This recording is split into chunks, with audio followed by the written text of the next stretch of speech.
สวัสดีครับวันนี้ผมจะพามาซ่อมเตารีดของยี่ห้อฟิลิปนะครับอาการที่ลูกค้าแจ้งนะครับลูกค้าแจ้งว่าเสียบปลั๊กแล้วไฟตรงปุ่ม power ติดเลยนะครับเป็นไฟสีขาวนะครับติดกับพริบทีแล้วก็เครื่องไม่สามารถใช้งานได้นะครับเดี๋ยวพาไปเทสเครื่องกันครับว่าสาเหตุตามที่ลูกค้าแจ้งหรือเปล่าเรามาเสียบปลั๊กเพื่อเทสเครื่องดูครับให้สังเกตนะครับตรงไฟปุ่ม power เป็นไฟสีขาวกับพริบทีโดยปกติแล้วตัวเตารีดถ้าเราเสียบปลั๊กแล้วไม่เปิดปุ่ม power ตัวนี้จะไม่มีไฟติดที่ตัวเตารีดนะครับถ้ามีไฟติดที่เตารีดเลยก็แสดงว่าเฟิร์มแวร์ที่ตัวบอร์ดล่มแล้วนะครับอาการเสียบปลั๊กแล้วไฟตรงปุ่ม power กระพริบสีขาวเลยนะครับทั้งที่เรายังไม่เปิดตัวเครื่องใดทั้งสิ้นตัวเครื่องฟ้องว่าในส่วนของตัวหม้อต้มนะครับร้อนเกิน200องศาก่อนเราเปลี่ยนบอร์ดนะครับก็ให้เราตรวจสอบในส่วนของตัวโทโมฟิลที่ใต้หม้อต้มขาดหรือเปล่าหรือในส่วนของตัวฮีเตอร์ใต้หม้อต้มขาดหรือเปล่าหรือในส่วนของตัว NTC ใต้หม้อต้มมีปัญหาหรือเปล่านะครับถึงทำให้เกิดอาการนี้เดี๋ยวผมจะพาแกะภายในตัวเครื่องนะครับเพื่อหาสาเหตุอาการเสียเดี๋ยวจะพามาแกะตัวเครื่องนะครับ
เดี๋ยวนำสายท่อน้ำออกก่อนนะครับตรงปั๊มน้ำสายแพรนะครับที่ต่อมายังบอร์ดเรามาดูภายในตัวเครื่องกันนะครับหลังจากที่เราถอดในส่วนของตัวโครงเครื่องออกแล้วตัวนี้คือหม้อต้มนะครับเครื่องฟ้องให้ตรวจสอบในส่วนของตัวหม้อต้มก็คือตัวนี้นะครับบอกว่าตัวหม้อต้มนี้ร้อนเกิน200องศานะครับถึงทำให้ในส่วนของตัวเฟิร์มแวร์ที่ตัวบอร์ดนะครับตัวนี้ล่มนะเดี๋ยวจะพาถอดในส่วนของตัวสายไฟนะครับที่ต่อไปเลี้ยงในส่วนของตัวหม้อต้มออกจากวงจรแล้ววัดค่าคมต้านทานดูว่าในส่วนของตัวหม้อต้มหรือโทโมฟิลใต้หม้อต้มมีปัญหาหรือเปล่านะครับเดี๋ยวจะพาถอดสายไฟที่ต่อไปเลี้ยงฮีเตอร์หม้อต้มนะครับสายสีน้ำตาลนะครับเส้นใหญ่แล้วก็สายสีน้ำเงินเป็น2เส้นนี้นะครับสายสีน้ำเงินเส้นใหญ่แล้วก็สายสีน้ำตาลนะครับนี่คือไฟ220โวลต์นะครับที่จ่ายไปเลี้ยงในส่วนของตัวฮีเตอร์หม้อต้มจะจ่ายผ่านในส่วนของตัวดีเลย์ก็คือดีเลย์ตัวใหญ่ๆนะครับตัวสีดำเนี่ยผ่านนี้อาการที่จะทำให้ในส่วนของตัวหม้อต้มร้อนเกิน200องศานะครับก็เกิดจากในส่วนของตัวดีเลย์ตัวนี้นะครับมีปัญหาก็คือในส่วนของตัวดีเลย์หน้าคอนแทคค้างนะครับต่อแล้วไม่ยอมตัดนะครับคือตัวดีเลย์ตัวนี้อาการเริ่มต้นก็น่าจะเกิดจากในส่วนของตัวน้ำรั่วนะครับตรงนี้ตรงวาล์วเซฟตี้นะครับน้ำรั่วเสียงดังวีดนะครับลงใต้หม้อต้มเป็นบางครั้งนะครับถ้าลูกค้าฝืนใช้งานไปเรื่อยๆนะครับก็จะเสียในส่วนของตัวแผงควบคุมและก็เสียในส่วนของตัวโทโมฟิลใต้หม้อต้มนะครับเผลอๆฮีเตอร์หม้อต้มอาจจะขาดด้วยซ้ำนะครับอาการนี้เนาะถ้าเจออาการน้ำรั่วตรงนี้นะครับเสียงดังวีดอย่างแรงนะก็ให้ส่งช่างซ่อมนะครับอย่าเอาไว้นาน เดี๋ยวจะพาวัดความต้านทานนะครับสองสายนี้มันมีความต้านทานหรือเปล่าถ้าไม่มีความต้านทานนะครับผมก็จะพาตรวจสอบในส่วนของตัวเทอร์โมฟิลใต้หม้อต้มแล้วก็ในส่วนของตัวฮีเตอร์รวมถึงตัว NTC ด้วยนะครับมันมีปัญหาหรือเปล่าอย่างไรก็ตามนะครับตัวแผงควบคุมตรงนี้ต้องเปลี่ยนนะครับเพราะว่าเฟิร์มแวร์ล่มแล้วเดี๋ยวพาวัดค่าความต้านทานครับตัวนี้ผมจะตั้งมิเตอร์ไว้คูณ10นะครับหรือใครจะตั้งไว้คูณ1ก็ได้วัดได้เหมือนกันนะครับจับสาย2สายนะครับก็คือสายสีน้ำเงินเข้ม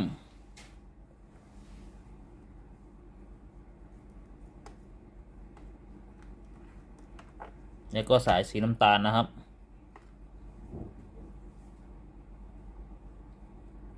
ให้สังเกตเข็มมิเตอร์นะครับตัวนี้เข็มมิเตอร์ไม่ขึ้นเลยนะครับก็แสดงว่าซุดหม้อต้มมีปัญหาได้นะครับก็ให้เราแกะตรวจสอบในส่วนของตัวโทโมฟิลใต้หม้อต้มขาดออกจากวงจรหรือเปล่าหรือในส่วนของตัวหม้อต้มขาดเองนะครับถ้าเราวัดแล้วนะครับเข็มมิเตอร์ขึ้นมีความต้านทานก็แสดงว่าในส่วนของตัวบอร์ดนี้เสียอย่างเดียวนะครับก็คือในส่วนของตัวโทโมฟิลแล้วก็ฮีเตอร์หม้อต้มตัวนี้ยังไม่มีปัญหาแต่ว่าตัวนี้ผมวัดแล้วเข็มมิเตอร์ไม่ขึ้นเลยเดี๋ยวจะพาแกะตรวจสอบชุดหม้อต้มดูนะครับจะพามาแกะฝั่งหม้อต้มออกจากวงจรนะครับก่อนที่เราจะแกะฝั่งหม้อต้มตัวนี้บอร์ดยังไงก็ต้องเปลี่ยนอยู่แล้วนะครับเดี๋ยวพาแกะบอร์ดออกด้วยเลยถอดสายก่อนนะครับ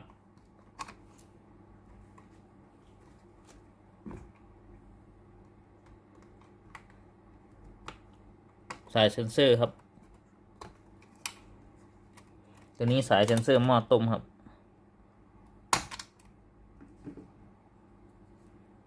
สายเซนเซอร์หม้อต้มอีกตัวครับ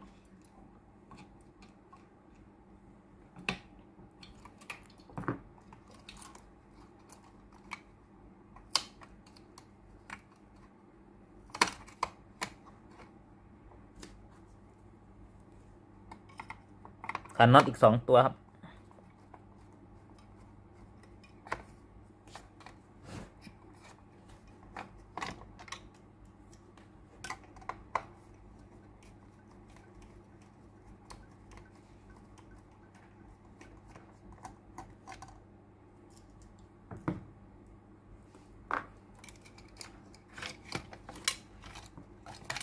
ขันน็อตที่บอร์ดด้วยนะครับ3ตัว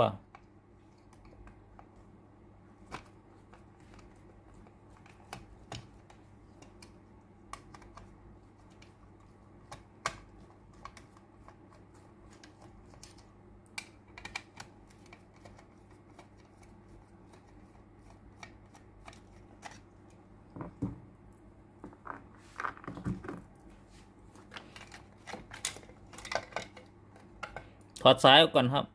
ตัวนี้สายไฟ AC นะครับ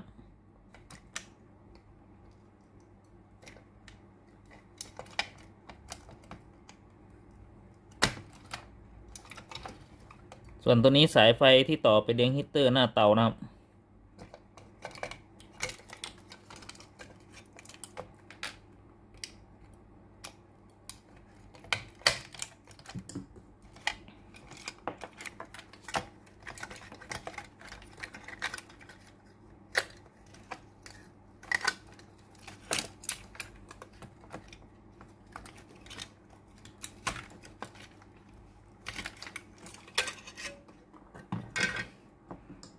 สายไฟที่ต่อไปเลี้ยงปั๊มน้ำครับ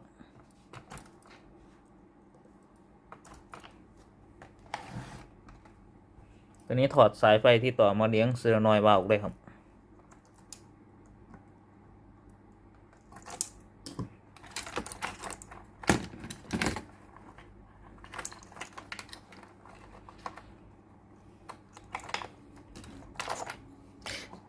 ตัวนี้บอร์ดตัวนี้เราก็จะเปลี่ยนออกจากวงจรนะครับเพราะในส่วนของตัวเฟิร์มแวร์ก็จะฝังอยู่ในตัวชิป CPU ตัวนี้นะครับมันล่มเลยนะครับถ้าใครมีตัวชิป CPU ตัวนี้ก็สามารถหามาเปลี่ยนได้นะครับแต่ว่าต้องมีเฟิร์มแวร์นะครับถ้าไม่มีก็เหมือนเดิม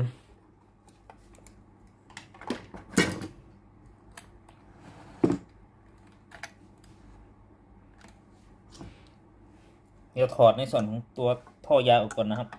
ท่อยางปั๊มน้ำ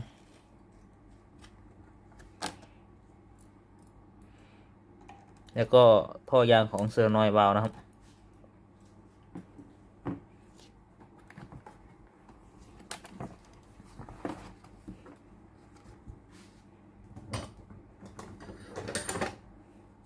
ท่อยางปั๊มน้ำออกก่อนครับ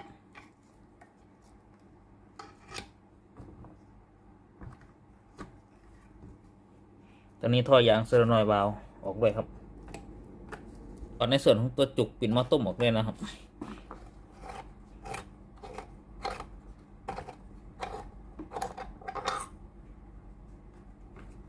ถอดน็อตอีก2 ตัวครับ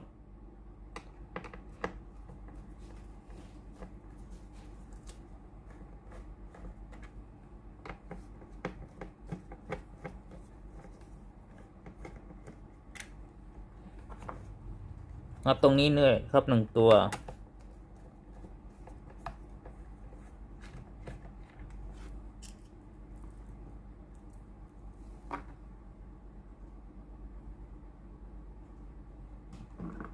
น็อตที่ยึดหม้อต้มเลยนะครับ2 ตัว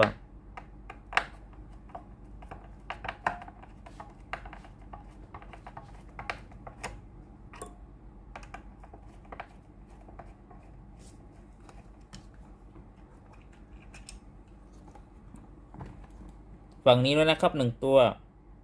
ตรงนี้นะครับ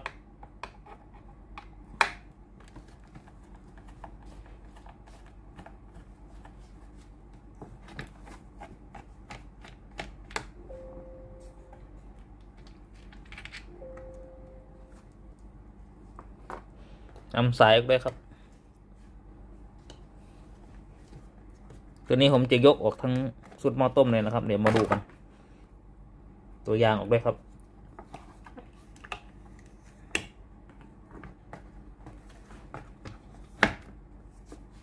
เดี๋ยวนำสายกาวออกด้วยครับ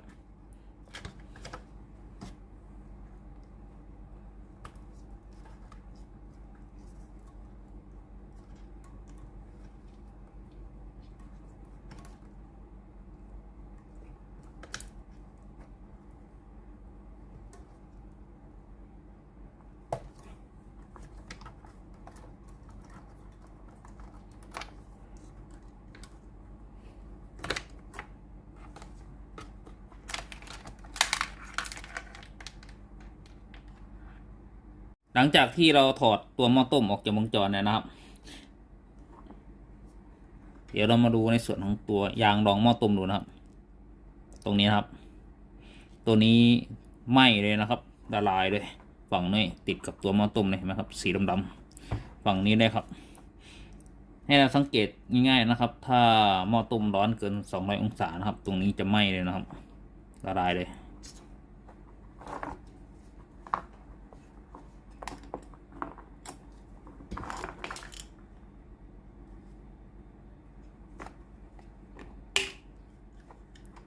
เห็นไหมครับละลายเลยร้อนจัดเลยครับปกติตัวนี้ไม่น่าจะละลายถึงขนาดนี้นะครับ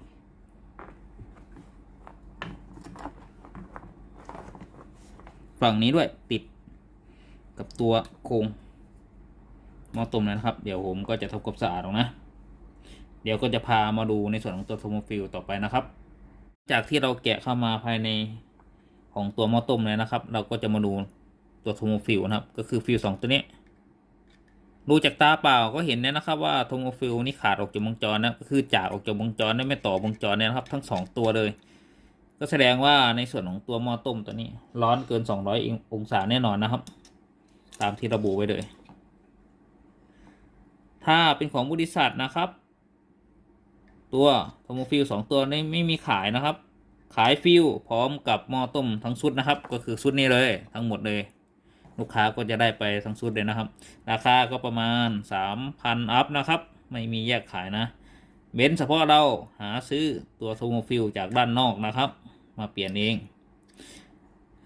วันนี้ผมก็จะพามาเปลี่ยนในส่วนของตัวโทโมฟิลนะครับเราจะไม่เปลี่ยนยกหม้อต้มนะเพราะราคามันสูงยังไงลูกค้าเขาก็ต้องตัดสินใจไม่ซ่อมอยู่แล้วเราประหยัดช่วยลูกค้าไปเราก็ต้องแจ้งลูกค้าก่อนนะครับว่าเราจะเปลี่ยนสำหรับฟิลให้ก่อนเปลี่ยนโทโมฟิลออกจากวงจรนะครับเดี๋ยวมาวัดดูก่อนว่ามันเสียจริงหรือเปล่าในส่วนของตัว ฮีเตอร์ขาดหรือเปล่านะครับแล้วก็จะพามาเทสในส่วนของตัว NTC หรือตัวเซนเซอร์ตัวนี้มีปัญหาหรือเปล่าผมจะพามาวัดค่าความต้านทานนะครับของตัวโทโมฟิลแล้วก็ตัวฮีเตอร์หม้อต้มนะครับเดี๋ยววัดโทโมฟิลดูก่อนตัวนี้เข็มมิเตอร์ไม่ขึ้นนะครับอีกตัวนะครับตัวนี้เข็มมิเตอร์ก็ไม่ขึ้นถ้าเราวัดแล้วเข็มมิเตอร์ไม่ขึ้นไม่กระดิกเลยนะครับก็แสดงว่าฟิล2ตัวนี้มีปัญหาเลยนะครับก็คือไม่ต่อวงจรเนี่ยนะครับก็ต้องเปลี่ยนทิ้งนะครับเดี๋ยววัดค่าความต้านทานของหม้อต้มนะครับว่าเข็มมิเตอร์จะขึ้นหรือเปล่าสองขวดนะครับตัวนี้เข็มมิเตอร์ขึ้นนะครับ30หน่อยๆนะครับก็แสดงว่ามิเตอร์หม้อต้มตัวนี้ไม่ขาดนะครับถ้าท่านใดใช้มิเตอร์ดิจิตอลนะครับเดี๋ยวผมตั้งให้ดูก่อนตั้งวัดย่านโอห์มนะครับ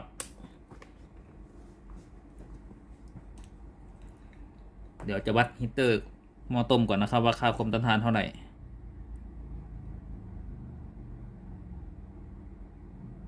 ตัวนี้ขึ้น 31.4 โอห์มนะครับค่าความต้านทานของหม้อต้มนะครับเดี๋ยววัดโทโมฟิลตัวนี้ไม่ขึ้นนะครับตัวนี้ก็ไม่ขึ้นนะครับแสดงว่าขาดนะครับเดี๋ยวจะพามาถอดตัวนี้ออกก่อนถอด NTC ออกก่อนนะครับเพื่อเราจะได้มาเทสว่าในส่วนของตัว NTC ตัวนี้มีปัญหาหรือเปล่าถอดออกจากวงจรก็ได้นะครับหรือใครไม่ถอดก็ได้แล้วแต่นะครับ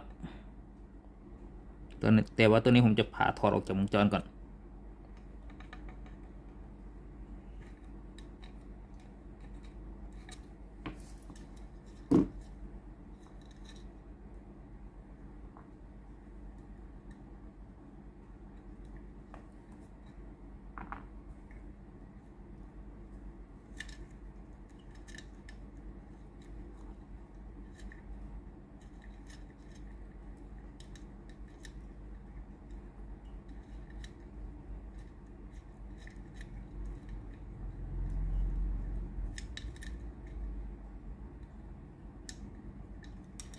ตัวนี้คือเซนเซอร์ NTC นะครับจะเป็นตัวเล็กๆนะครับฝังอยู่ข้างในอลูมิเนียมนะครับเดี๋ยวจะพาวัดค่าดูจะมาวัดค่าตัว NTC นะครับก็คือตัวเซนเซอร์หม้อต้มนะครับว่ามีปัญหาหรือเปล่าวัด2ขานะครับ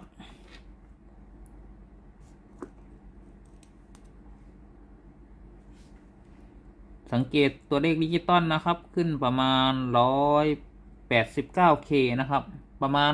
170 ถึง 200K นะครับโดยประมาณตัว NTC นะครับขึ้นอยู่กับอุณหภูมิห้องของเราด้วยนะครับผมจะพามาเทสในส่วนของตัวเซนเซอร์หม้อต้มนะครับหรือตัว NTC เทอร์มิเตอร์นะครับว่าในส่วนของตัวเทอร์มิเตอร์ตัวนี้ดีหรือเปล่านะครับโดยปกติแล้วนะครับตัว NTC ตัวนี้ถ้าเจอความร้อนนะครับค่าความต้านทานจะต่ำลงเรื่อยๆนะครับแต่ถ้าอุณหภูมิห้องปกติก็คือค่าความต้านทานจะเท่าเดิมนะครับเราจะมาเทสดูก่อนว่าค่าความต้านทานเปลี่ยนแปลงหรือเปล่านะครับหรือมันเสียวัด2ขานะครับขาสีขาวตรงนี้นะครับให้ตั้งมิเตอร์นะครับอยู่ที่คูณ 1K ตัวนี้ผมขออนุญาตใช้มิเตอร์ดิจิตอลนะครับตัวนี้ผมจะใช้โฟมนะครับเพราะว่ามันจะดิ้น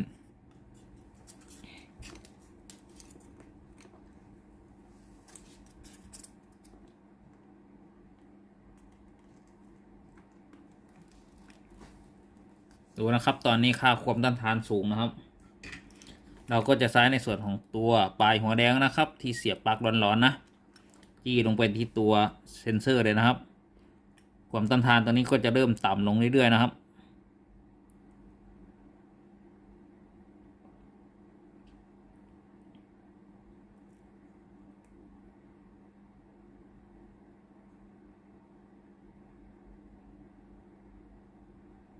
เมื่อเรานำปลายหัวแดงออกนะครับความต้านทานก็จะเริ่มสูงขึ้นเรื่อยๆนะครับเห็นไหมครับความต้านทานเริ่มจะสูงขึ้นเรื่อยๆแล้ว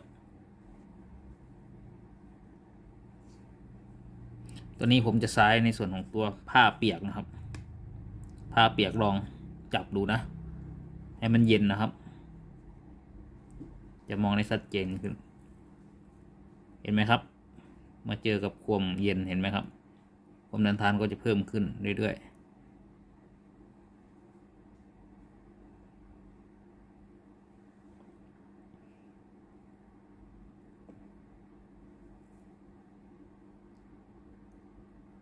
จะเพิ่มขึ้นสูงสุดตามค่าเดิมของตัว NTC นะครับจะไม่เพิ่มขึ้นสูงกว่านี้นะครับ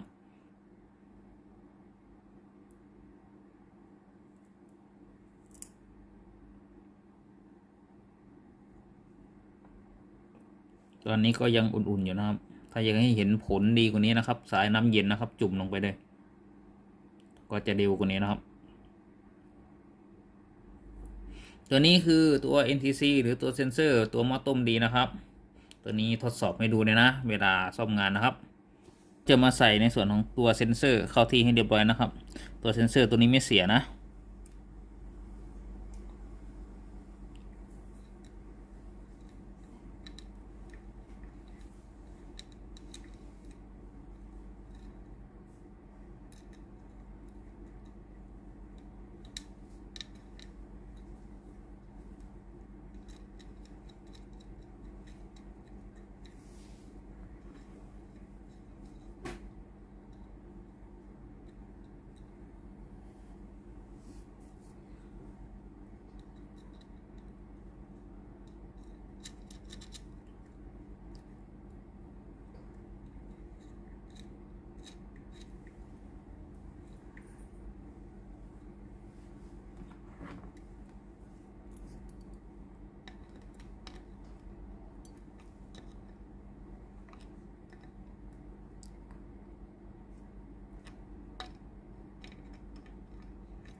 เรียบร้อยนะครับ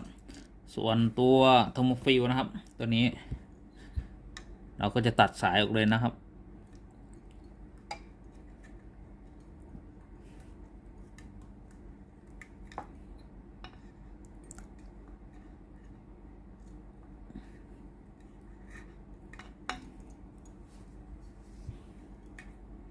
ตัวนี้เราจะไม่เปลี่ยนทั้งหม้อต้มนะครับ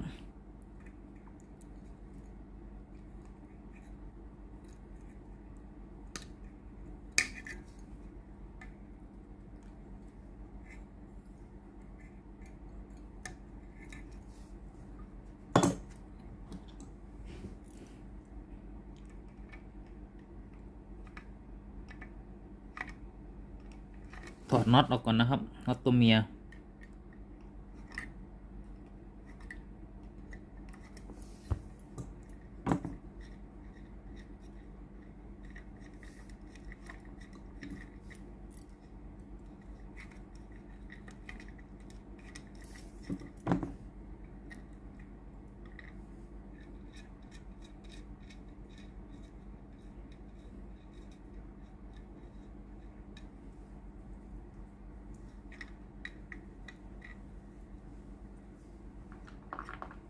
เราก็จะถอดออกมาได้ทั้ง2ตัวเลยนะครับตัวนี้คือตัวโทโมฟิลนะครับที่เราถอดออกจากวงจรตัวนี้หน้าคอนแทคตัวนี้ไม่ต่อเลยนะครับตัวนี้คือโทโมฟิลตัวใหม่นะครับนี่เราจะใส่เข้าไปในวงจรเดี๋ยวจะให้ดูค่านะครับว่าค่าโทโมฟิลเท่าไหร่อยู่ที่255องศานะครับตรงนี้5องศาของตัวโทโมฟิลนะครับเดี๋ยวจะพาวัดค่าความต้านทานก่อนนะครับตัวนี้คือตัวเสียตัวนี้คือตัวดีนะครับตั้งมิเตอร์นะครับอยู่ที่คูณ1เหมือนเดิมวัด2ขาเหมือนเดิมนะครับเดี๋ยววัดตัวดีก่อนสังเกตเข็มมิเตอร์นะครับขึ้นนะตัวเสีย อิมิเตอร์ไม่ขึ้นนะครับตัวใหม่นะครับเราจะไม่มีสายมานะก็ให้เราใส่ในส่วนของตัวหางปลานะครับตัวนี้ก็คือหางปลานะครับที่เราเตรียมไว้แล้วก็สายที่เราตัดออกมานะครับเพราะว่าตัวโทโมฟิลตัวใหม่นะครับจะไม่มีสายต่อมาให้นะ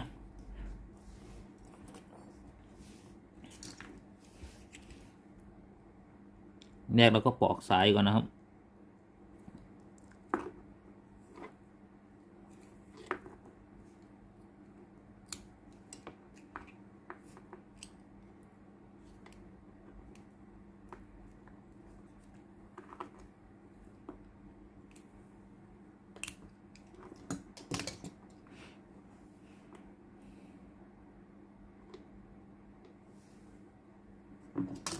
ใส่หางปลาเข้าไปนะครับ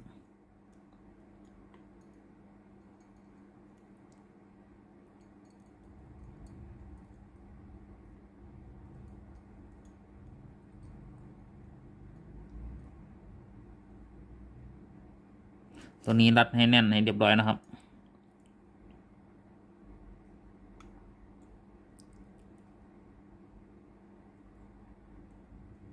ถ้ากลัวไม่แน่นนะครับตัวนี้สามารถบัดกีได้นะครับ ไม่ต้องกลัวตะกั่วละลายนะครับถ้าตะกั่วละลายถึงขนาดนี้โทโมฟิลก็คงจะไม่เหลือเลยนะครับ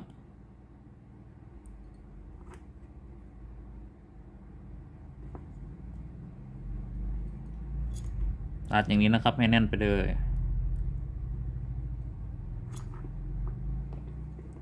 ฝั่งหนึ่งก็ทำเหมือนกันนะครับ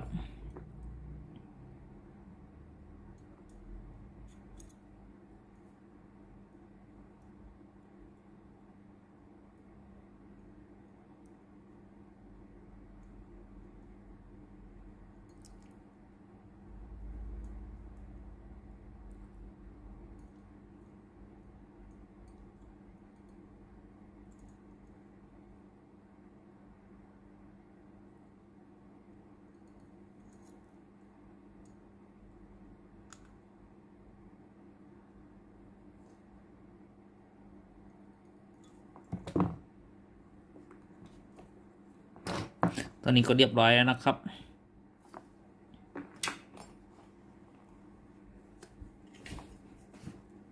ฝั่งที่เป็นหม้อต้มนะครับก็มาใส่เหมือนกันนะ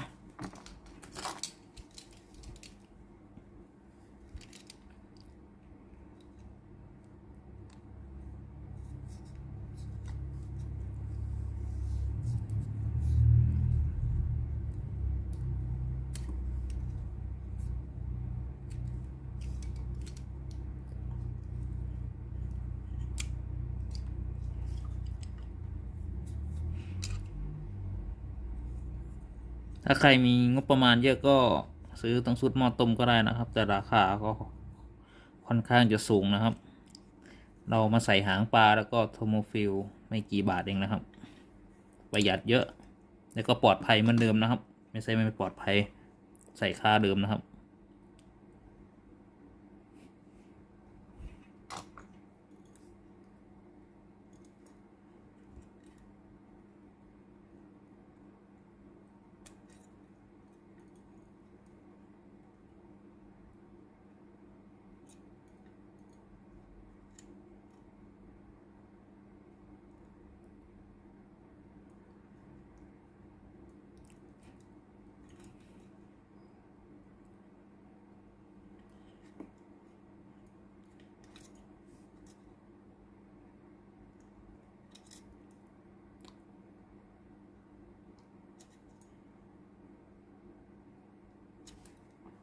ฝั่งนี้ก็ใส่เหมือนเดิมนะครับ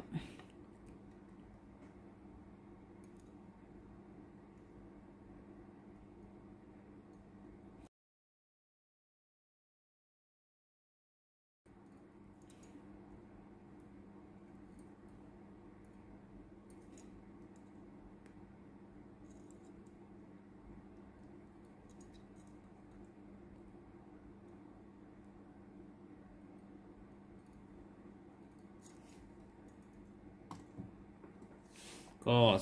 ใส่ในส่วนของตัวหางปลาเรียบร้อยแล้วนะครับแล้วเราก็จะใส่ในส่วนของตัวทูโมฟิลตัวใหม่เข้าไปในวงจรนะครับ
ใครมีบล็อกไซส์บล็อกก็ได้นะครับ ตอนนี้ก็จะใส่ในส่วนของตัวสายไฟนะครับ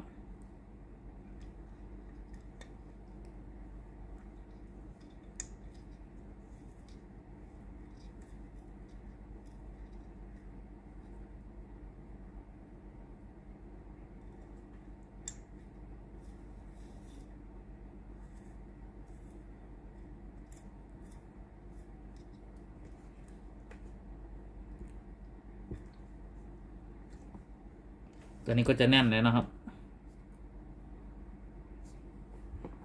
ฝั่งหนึ่งเราก็จะใส่สายนะครับ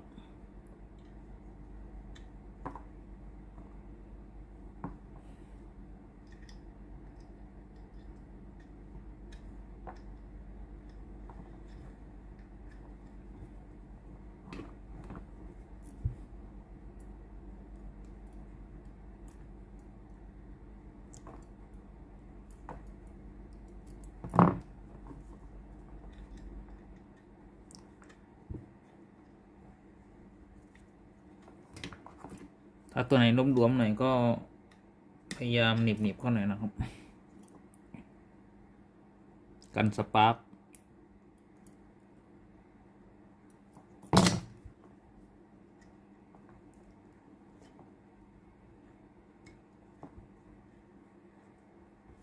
อันนี้ก็เปลี่ยนเสร็จแล้วนะครับ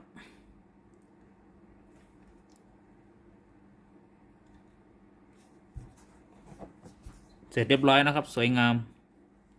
ผมก็จะพามาใส่หม้อต้มเข้าไปในวงจรนะครับ ตัวนี้คือยางรองนะ ใส่ไว้ที่เดิมนะครับ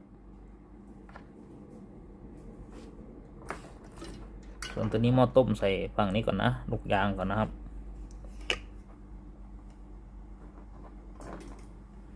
ตรงนี้ก็จะอยู่ฝั่งนี้นะครับของหม้อต้ม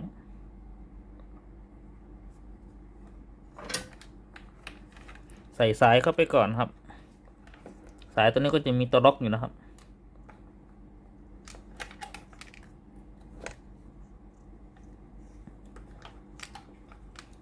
ตัวล็อกอยู่ด้านในนะครับ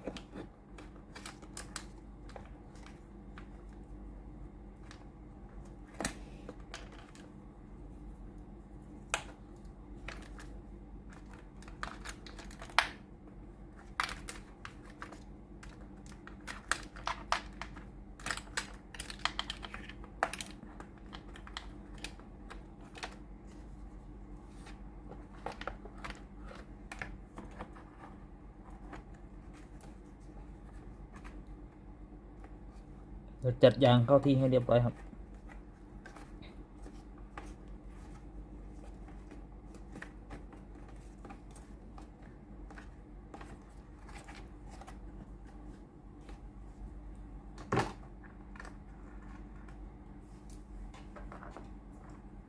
แล้วเราก็จะมายึดน็อตนะครับ ใส่ตัวรองก่อนนะครับ ตัวรองสีดำ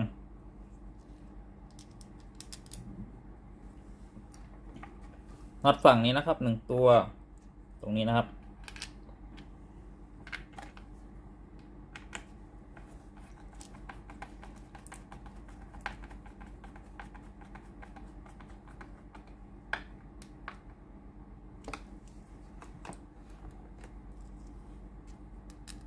เอาตรงนี้1ตัวนะครับ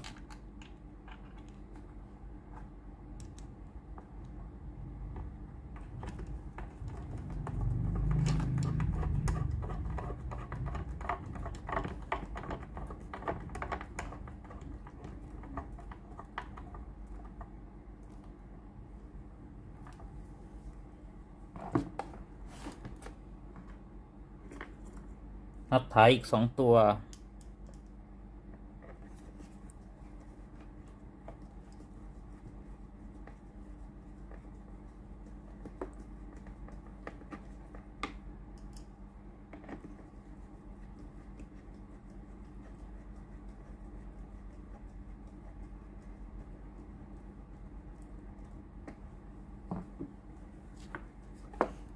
ใส่ท่อวาล์วก่อนนะครับ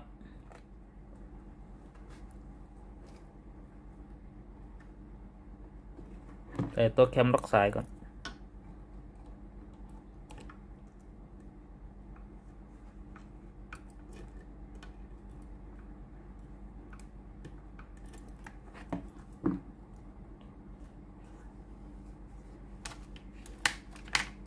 จัดสายก่อนครับ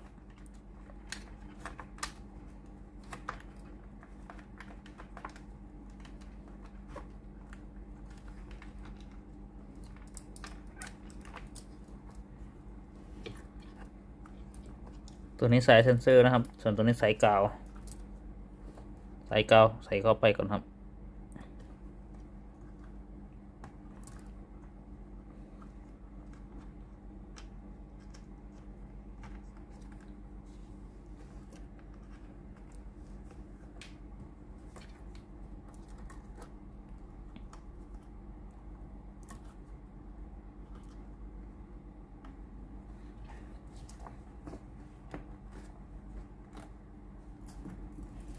ตัวนี้ก็จะใส่แคมล็อกสายตัวใหม่นะครับส่วนตัวเก่าก็จะทิ้งเลย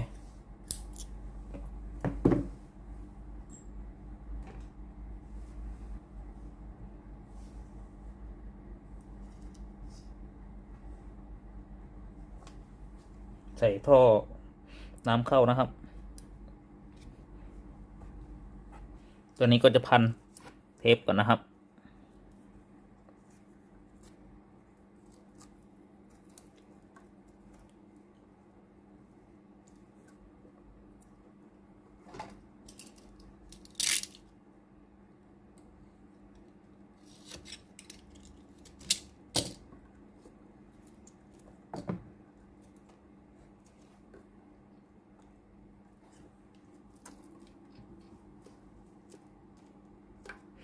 ใส่แคมล็อกสายตัวใหม่นะครับ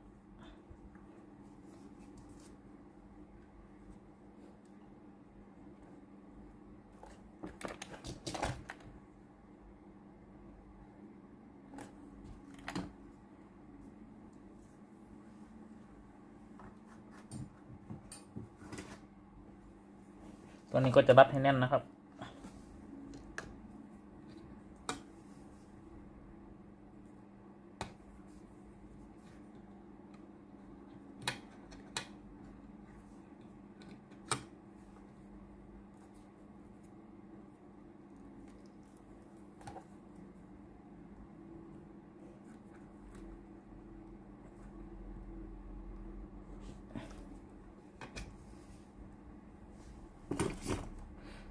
ทีนี้ก็จะใส่ท่อ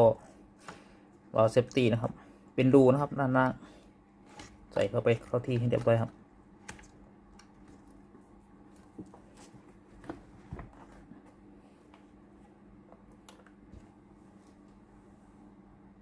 ตัวนี้ก็คือบอร์ดตัวใหม่นะครับที่เราสั่งมาจากบริษัทนะครับ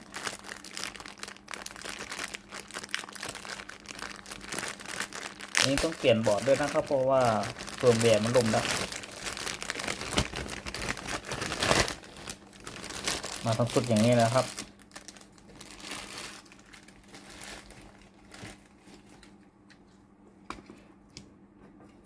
ตัวนี้ก็จะใส่ในส่วนของตัวพลาสติกเข้าไปก่อนนะครับตัวสายไฟที่มาจากหม้อต้มนะครับจะอยู่ตรงนี้นะตรงรูพลาสติกตรงนี้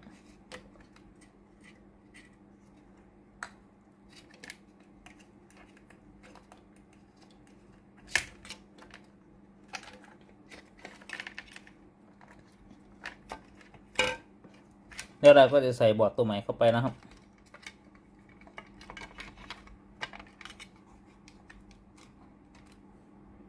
ยึดน็อตไว้3 ตัวครับ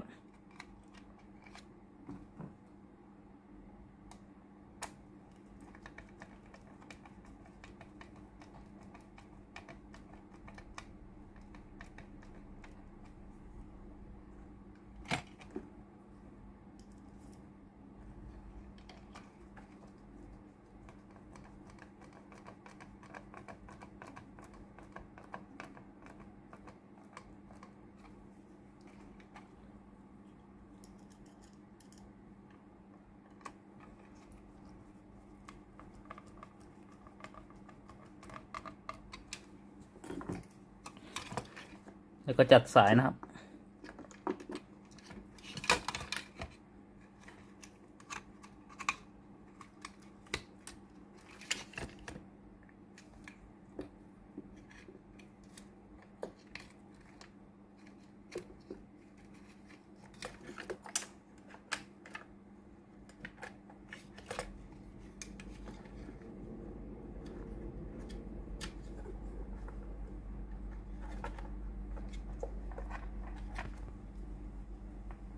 ตัวนี้คือสายไฟมาเลี้ยงปั๊มน้ำนะครับใส่เข้าไปก่อนเลี้ยงวาล์วน้ำครับ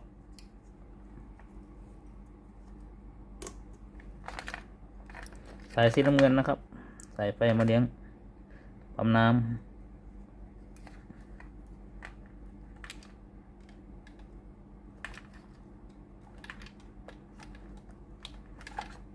สายสีดำตัวนี้สายไฟมาเลี้ยงวาล์วน้ำนะครับ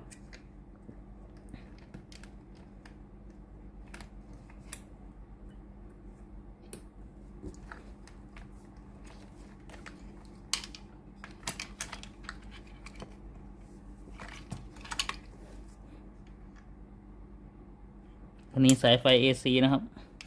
2 เส้นเนี่ย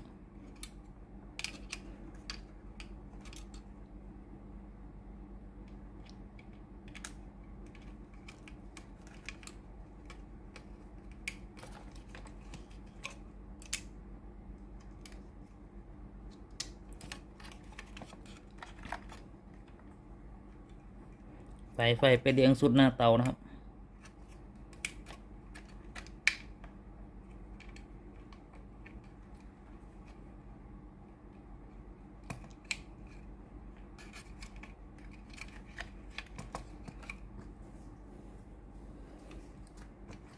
นี่สายไฟไปเลี้ยงหม้อต้มครับแล้วก็อีกตัวหนึ่งเลี้ยงหม้อต้ม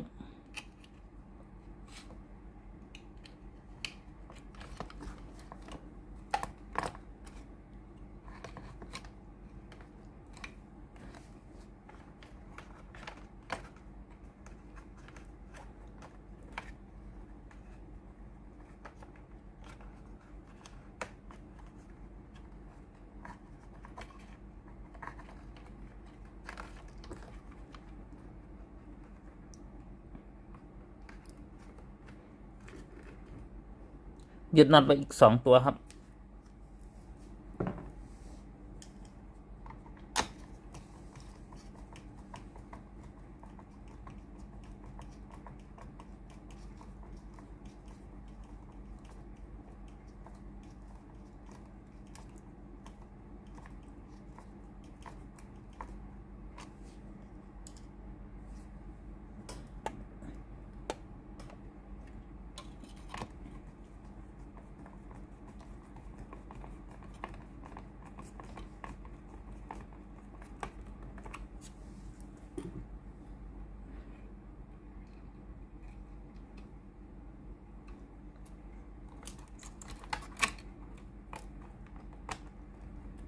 ใส่สายแพรนะครับ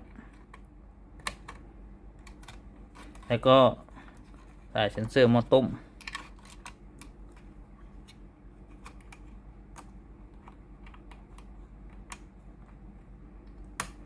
สายเซ็นเซอร์น้ำนะครับ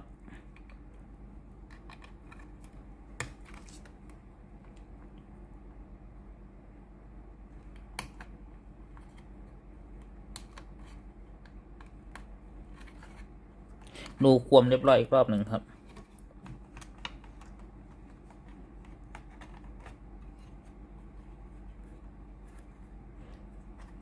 ตัวนี้เราก็เปลี่ยนในส่วนของตัวบอร์ดแล้วก็โทโมฟิลเรียบร้อยแล้วนะครับเดี๋ยวก็จะพาประกอบตัวเครื่อง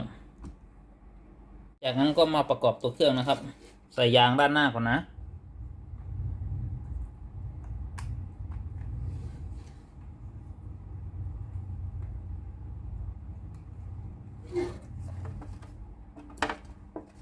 จากนั้นใส่สายแพรก่อนครับที่บอร์ด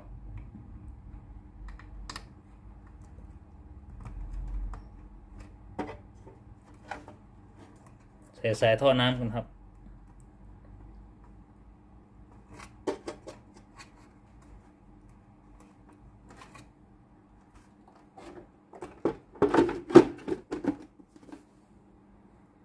จากนั้นก็ยึดน็อตนะครับ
หลังจากที่เราประกอบเครื่องเสร็จแล้วนะครับเดี๋ยวเทสเครื่องดูอีกรอบหนึ่งเปิดเครื่องครับ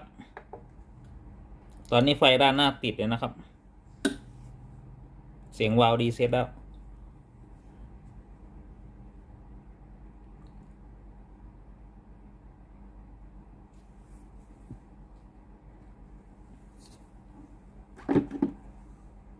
ตัวนี้หน้าเตาร้อนเลยนะครับ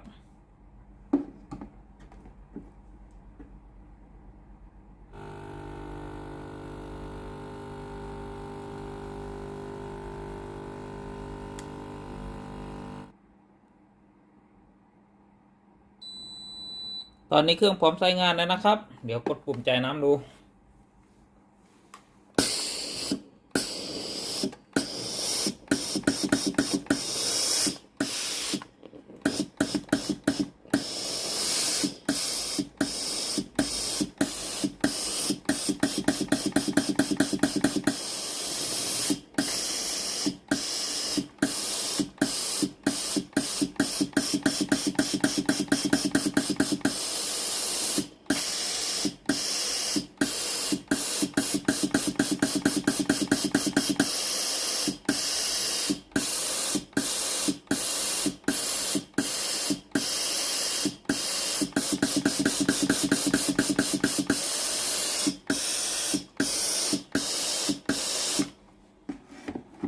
ตัวนี้ไอ้น้ำออกปกติเลยนะครับ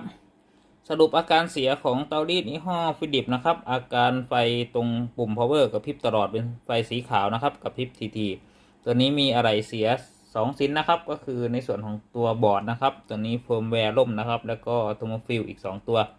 ขอบคุณครับที่รับชมคลิปวิดีโอครับขอบคุณมากๆครับฝากกดไลค์กดแชร์กดติดตามให้ผมด้วยนะครับขอบคุณครับเจอกันใหม่คลิปหน้าครับสวัสดีครับ